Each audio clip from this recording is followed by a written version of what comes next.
back to the Eccles Business Buzz podcast. I'm your host, Frances Johnson. Thanks for joining today as we continue to explore the new strategic direction, priorities, and goals here at the David Eccles School of Business. My guest today is Scott Schaefer, Chair and Professor in the Division of Quantitative Analysis of Markets and Organizations, or QAMO, at the Marriner Eccles Institute. Scott is also John W. McIntyre Family Endowed Chair for Free Market Economics, as well as a visiting professor of management and strategy at the Kellogg School of Management at Northwestern University. In addition, Scott is co-author of Roadside MBA, Backroad Lessons for Executives, Entrepreneurs, and Small Business Owners, and co-author of the leading textbook, Economics of Strategy. He joins us today to talk about the importance of quantitative skills as part of a business education, how the Marriner Eccles Institute is delivering those skills, and how all of this contributes to a strong reputation and legacy for the David Eccles School of Business. Scott, thank you so much for being here today. Hi, Frances. It's great to join you. I'm delighted to be here to talk about the great work we're doing. Well, let's dive right in and start with the Institute itself. The Institute is named after Marriner S. Eccles, who was an economist and former chair of the U.S. Federal Reserve. It was endowed by his family, the Eccles family, who we know are prominent philanthropists and great supporters. They've made very significant investments around the state, around the university, and at the business school. Why was this, do you think, the Marriner Eccles Institute an important place for the Eccles family to make an investment? I think the legacy of Marriner S. Eccles is very interesting and worth celebrating. So Marriner was a banker. He was an economist, although didn't actually receive any formal training as an economist. Co-wrote the Banking Act of 1935, which set up the Federal Reserve System as we know it today, and was incredibly influential in saving the U.S. economy during the period of the Great Depression. I mean, he just had a remarkable life, and is well worth celebrating. I didn't know that. I would guess that a lot of people listening didn't know that or don't know much about Marriner S. Eccles, and I think that's another great reason, maybe a motivator for the Eccles family to really try to honor that legacy and help us all learn a little bit more about him. And the work of the Institute is really aligned with the things that Marriner was so great at and the legacy that he himself left, including the QAMO division. Talk to us a little bit about the skills that students are learning as they come to the Marriner Eccles Institute, as they enroll in a QAMO degree. What are they gaining as far as quantitative skills, and why are those skills such an important part of a well-rounded business education?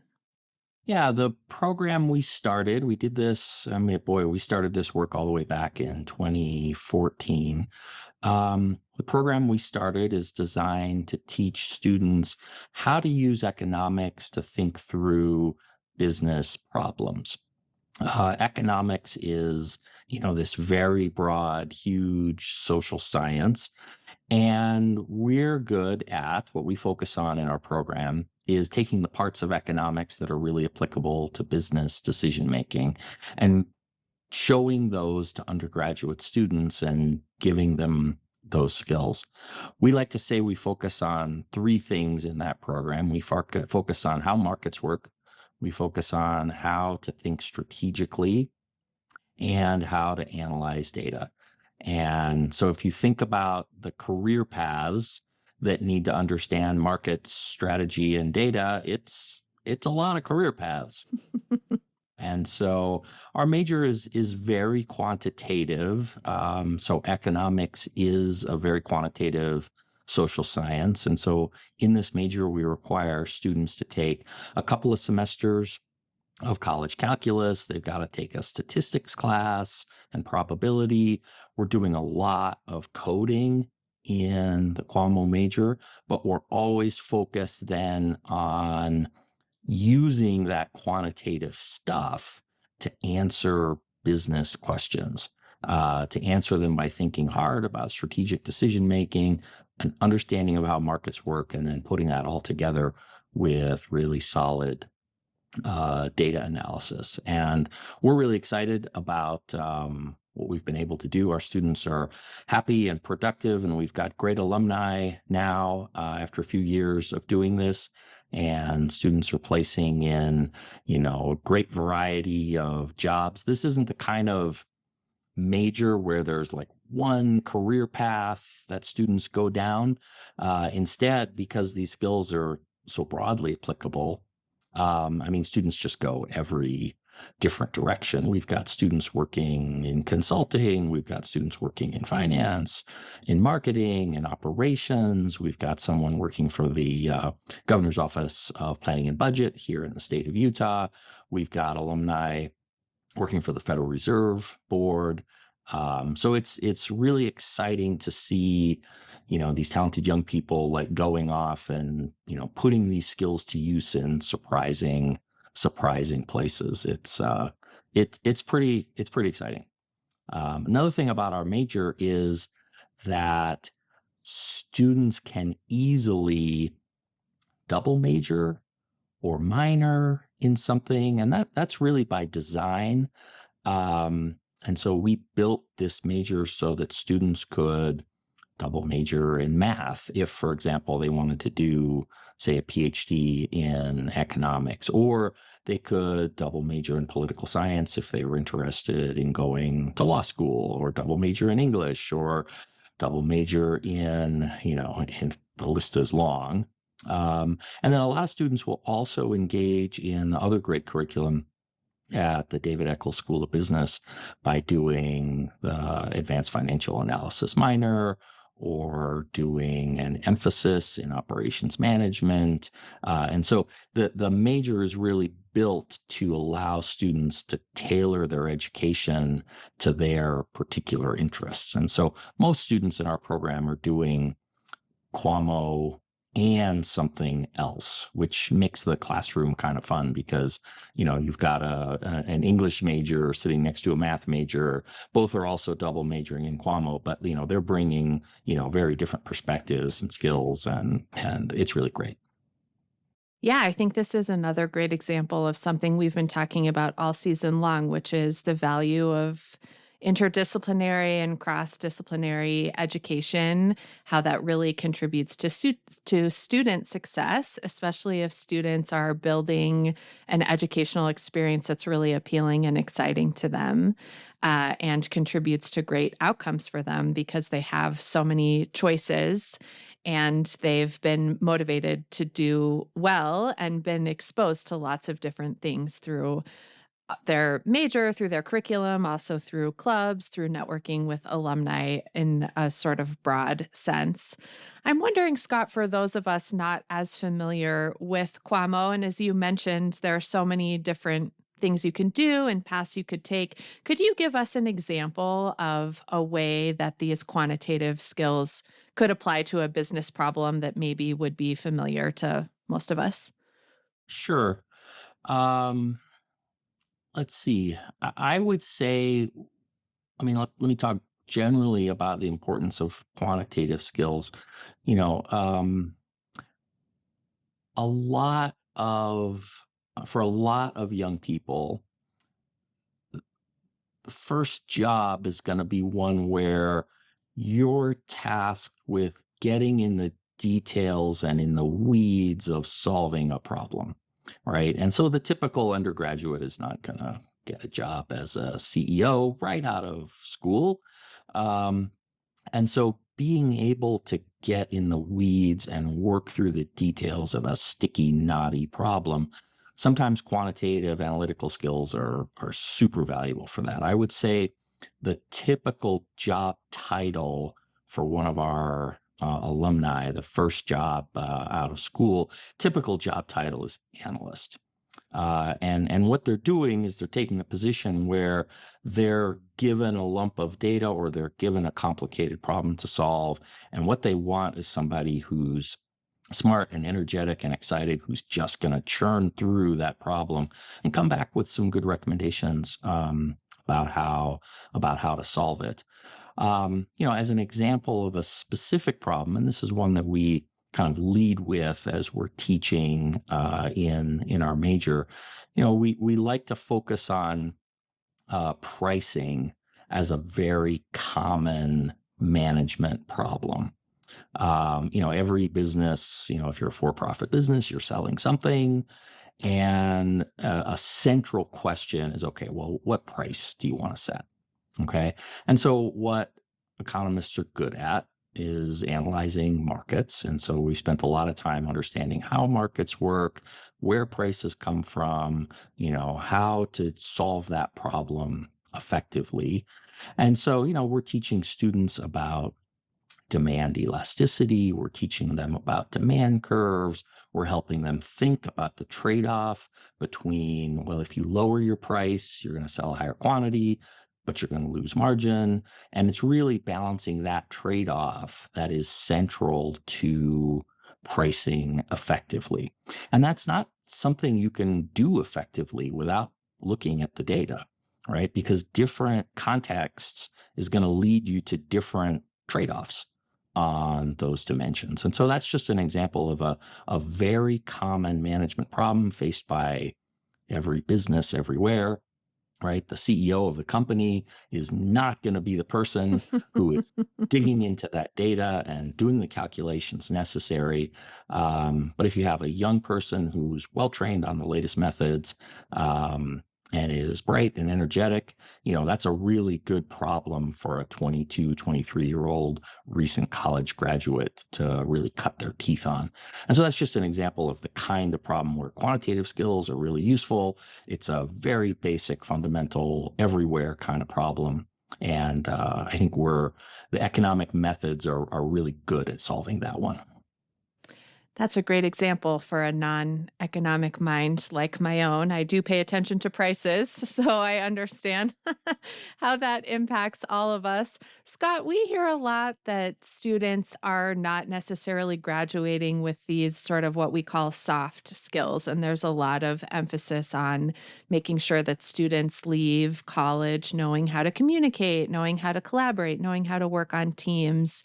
Do you think that sometimes quantitative skills get a little de-emphasized, and why are those skills just as important? Talk about the package and why these quantitative skills have to be as much a part of a successful business education.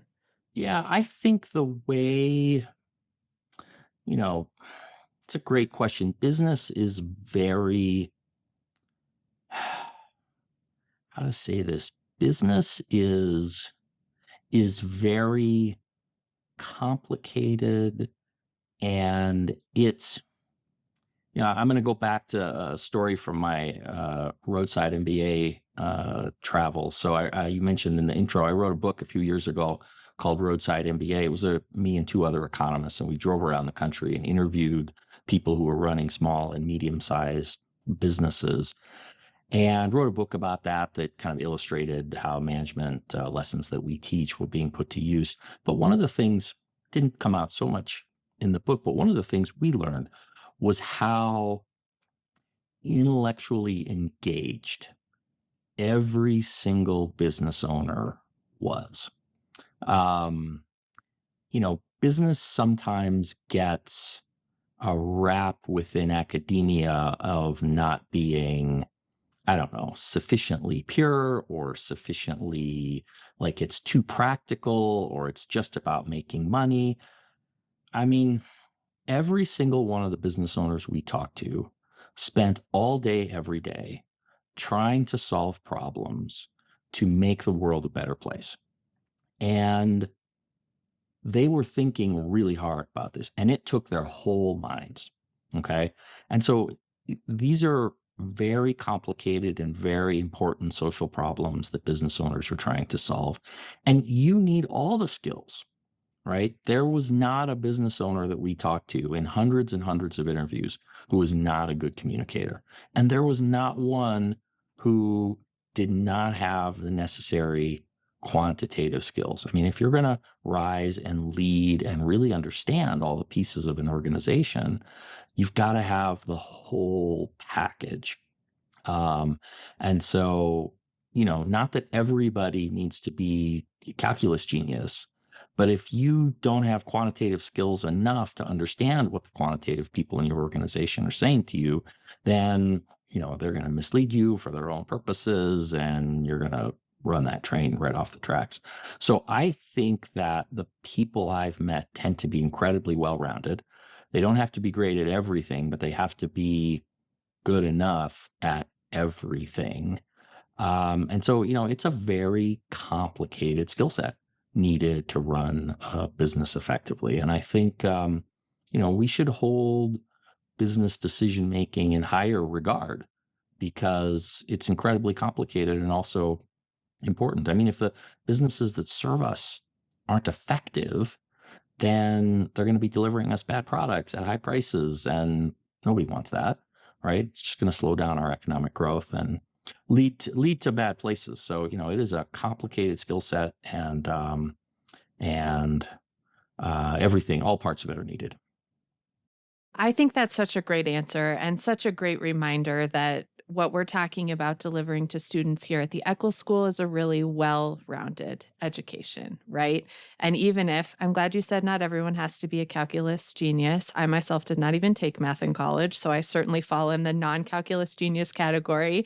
But even if it's not our particular interest or skill, that well-rounded understanding of how businesses work, but also how to solve problems, I think is so useful to us in all parts of our lives. And we certainly don't want to just be preparing our students for a job, which is important, but we want to be preparing them for a meaningful life that is fulfilling to them and that has purpose.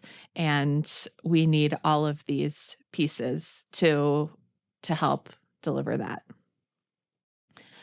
Let's go back, Scott, to this. Let me start again because I stopped halfway through my sentence.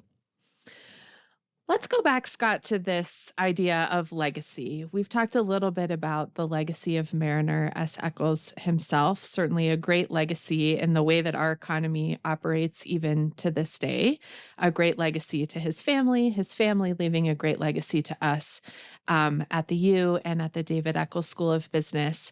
How, as we think about the strategic plan and this goal of reputation and legacy for our own school going forward, how is the Marriner S. Eccles Institute playing a role in that?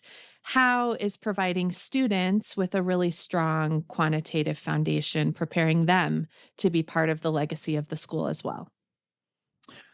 Well, let's see. I think let me start on the student side. Placing students in really great opportunities is the sort of thing that's going to put them on a great trajectory and put them in places where they'll be important contributors to society, and then also reflect well on our institution. I'm very proud of the number of consulting placements that we've had as part of the QAMO major. We've placed students with all of the top 3 global consulting firms in the last few years. Also with local and regional players in the consulting space. Those are challenging jobs to get. I think our school and our university hadn't done a great job in preparing students for those opportunities. One of the great things about consulting as a first job is that you're going around from client to client to client, learning all about their business as you help solve that particular consulting engagement. Consulting is a knowledge factory in the sense that alumni who start in consulting are just going to build their business knowledge base very, very, very quickly.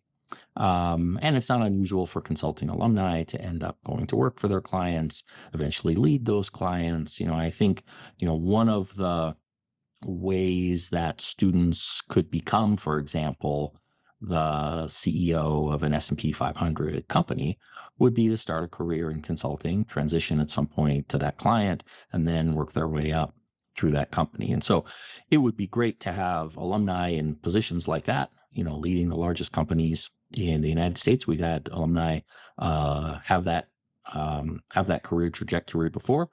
Be great to have more to give those opportunities to students. And I think that will increase the prominence of our institution.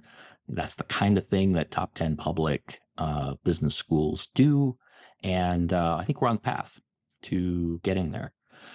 With regard to the reputation of the place, more broadly, outside of just what our alumni do, we've hired outstanding faculty as part of the Marriner Eccles Institute. That's a big part of what the original gift was designed to do, to help us build a faculty. And our professors are doing really outstanding economics research that's building our reputation within academia. And so we have our target set firmly on the top public business schools. We look at a place like Berkeley or Michigan or Indiana or UCLA, and we're looking at who their faculty are and what kind of research they're producing and the societal impact of that research.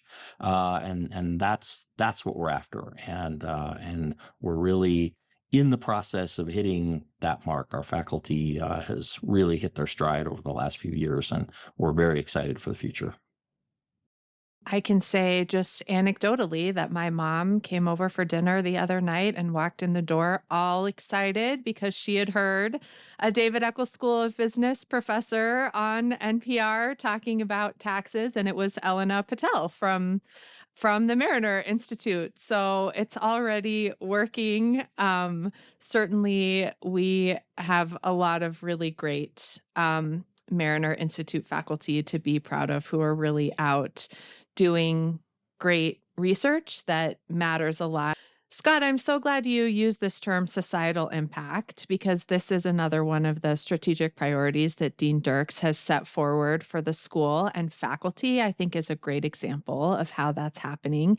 Can you talk to us a little bit more about the societal impact that the Marriner S. Eccles Institute is having, and the faculty in particular? Yeah. I think economics is uniquely positioned to have a large societal impact when we talk about the research that people do. Um, Two of our faculty members are former employees of the U.S. Treasury Department, and they're doing research that's very applied to problems that we're facing in our U.S. economy right now.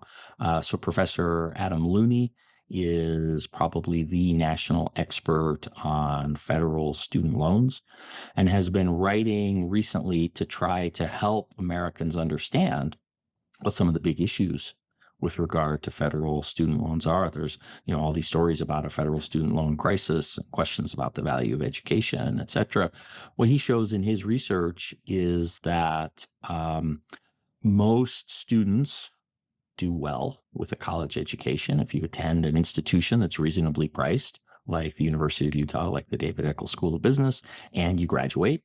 You may come out with a loan burden, but for those students, the loan burden is manageable in large part because the skills you get are valuable enough that you can afford to pay those back. A big part of the student loan balances that are out there are people who attended for-profit, low-quality institutions who aren't getting good skills, right? And so there's a big trade-off that Professor Looney likes to write about increasing access to higher education versus, then we have to support those people who are getting that additional access. And so, that's a big public policy issue, and the Marriner S. Eccles Institute has a loud national voice on that.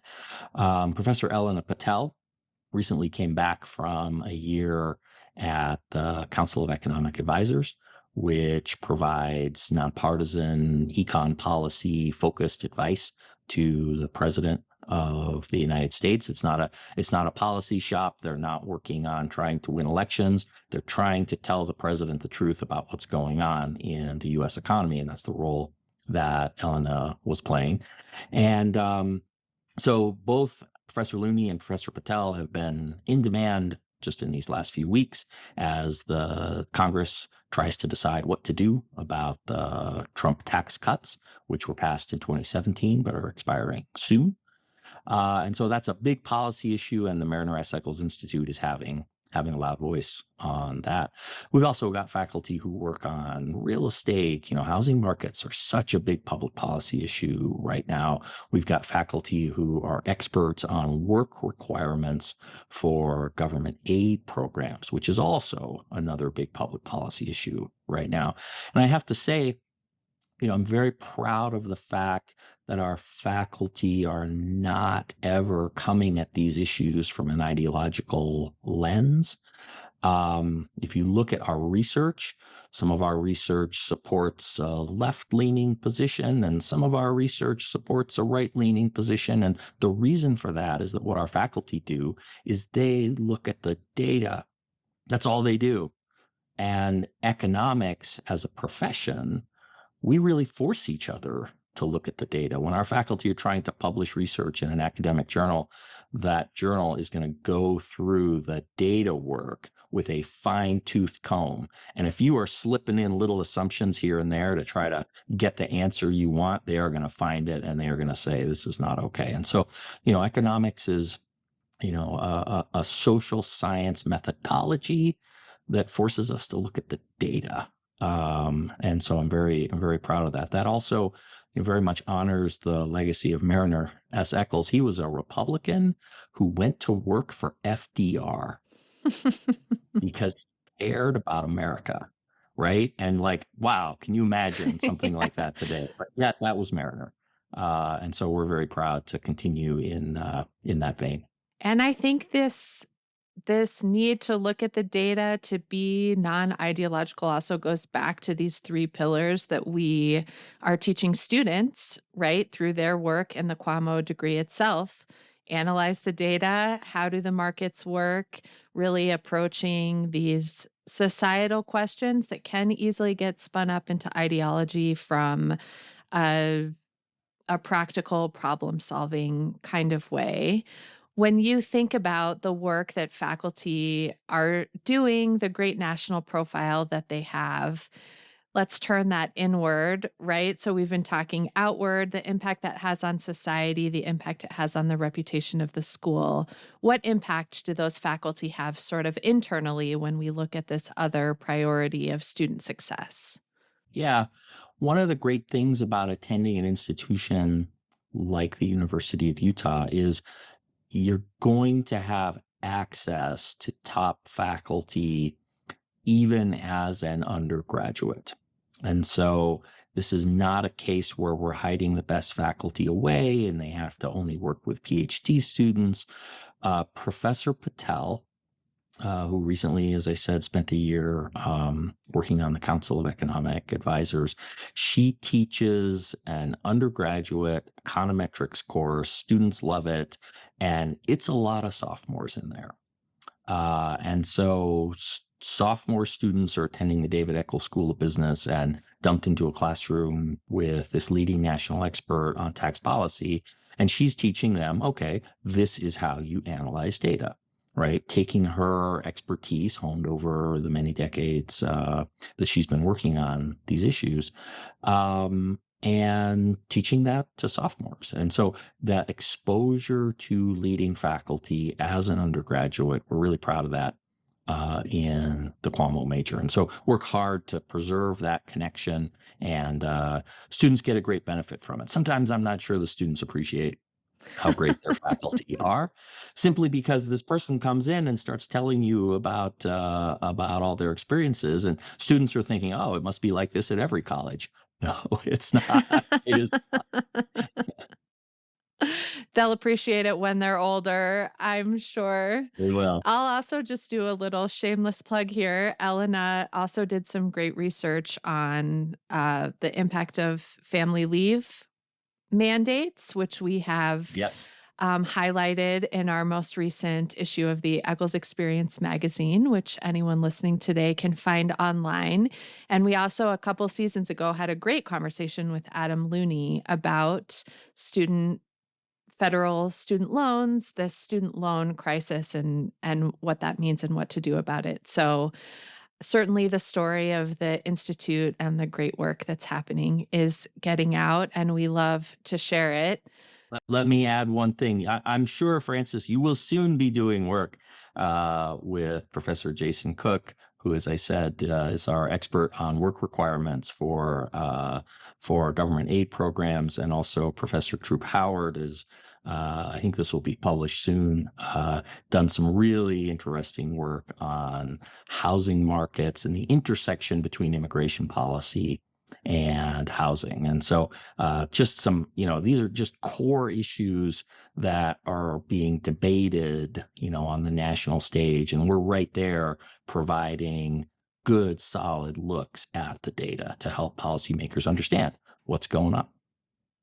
And a great reminder for us, I think, if we're not in this field, economics might seem kind of removed from our everyday life, but these are things that we're all thinking about and talking about that impact us. It's not this sort of cerebral, nebulous, locked in a Well, I room. mean, Francis, don't sell us short. It's plenty cerebral. We're very, very smart. All right. Fair enough. Fair I'm enough. kidding. I'm kidding. Economics is everywhere. Yeah. And the reason is that, humans are fundamentally economic beings in the sense that we're trying to make good use of the package of resources that we have available to us, right? And every person is spending a lot of their day thinking about various choices with regard to how they work, how they consume, choices they make, right? And all those choices are about, okay, well, how do I make use of the scarce resources that I have available to me to achieve my goals? And that is the set of problems that economists focus on. And so, boy, economics is everywhere, and it makes I'm so fortunate with the career I've had to be able to work on so many interesting and important issues. Well, Scott, you've given us so many great examples, research that's happening, research that's coming and ongoing. You mentioned when we first started our conversation today that it's been just over 10 years since 2014 that we've had the QAMO major at the Eccles School. As you look ahead to the next 5 or 10 years, maybe 10 is a little too far for economists. It's all a little bit immediate in some sense, but what is your picture or your measure of success for the Marriner S. Eccles Institute? What expansion, what goals are you working towards at the Institute? I think there's a great opportunity for the University of Utah here. President Randall, former dean of the David Eccles School, has, set a goal for the university to become a top 10 public. I look at I've been at the U for 20 years now. I just have seen massive improvements. I see great resources here. I see a growing state economy. I see a very young state. I see students flooding in from across the country because they know what a great value and what a great institution this is. I see top 10 public as doable. And I think we can continue to recruit great faculty. I mean, who wouldn't want to live in Salt Lake City? It's amazing. I think we can continue to recruit great students. I think we can continue to improve our programs. And so, I'm very enthusiastic about continuing to work to grow the university, to grow the David Eccles School of Business. I think Dean Dirks is putting in place an outstanding strategic plan that's really going to help us launch. So I would say that the biggest thing that I would like to do is continue to hire great faculty, and then continue to have those faculty teach students well and launch students in careers. We've just gotten to the point where, we have in the major that we teach, the QAMO major, we have alumni who are gonna be getting to the place where they can start to control some hiring decisions, right? So right now, most of our alumni are under 30, but in 10 years, they'll be 35, they'll be 40, and that's when they're really gonna be able to steer their companies back to us for recruiting purposes. And so I think that's just gonna greatly improve career outcomes for our graduates. Then it's just going to be a flywheel effect where we're going to have better graduates, better outcomes. That'll help us attract better faculty. And, that's what you need to get into the top 10. So Michigan, Berkeley, watch out. We're coming for you. And we have the mountains to boot. We have the mountains. Yes. I mean, if you've been to Ann Arbor, there are no mountains. There's nothing.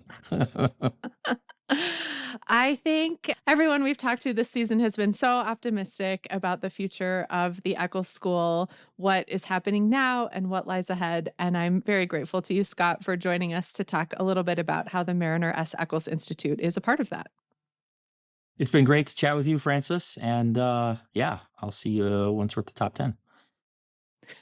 Hopefully before, but after as well. And thank you for joining us for this episode of the Eccles Business Buzz podcast. We'll be back in 2 weeks with a conversation about the role alums of the David Eccles School of Business play in the reputation and legacy of the school, and how our alums can get more involved here at the David Eccles School of Business. Be sure to subscribe so you don't miss it. You can also follow us on Instagram at Eccles Alumni for all the latest news from your Eccles Alumni Network. Until next time. Eccles Business Buzz is a production of the David Eccles School of Business and is produced by University FM.